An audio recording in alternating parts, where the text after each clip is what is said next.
বাগেশ্বর ধামের বহু অলৌকিক ঘটনার কথা মানুষ লোকমুখে শুনলেও তার আসল বিশালাকার বজরংবলী রূপে বিশ্ববাসী আজ প্রথম দেখল। মধ্যপ্রদেশের ছতরপুর জেলা আজ মহাতীর্থে পরিণত হয়েছে।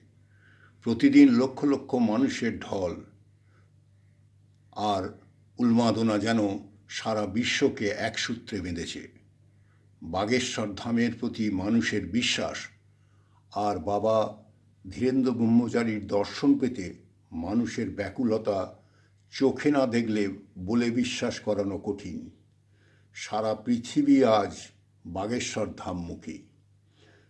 মাত্র ২৬ বছরের এক যুবকের জাদুকরী আকর্ষণ শক্তি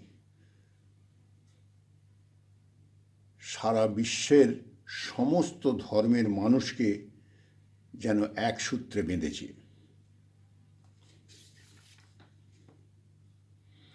তারই মধ্যে বাগেশ্বর মহারাজের এক অলৌকিক ঘটনার কথা মানুষের সামনে আসতেই মানুষ যেন আরও উদ্বেলিত হয়ে বাঁধভাঙা স্রোতের মতো তাঁর দর্শনমুখী।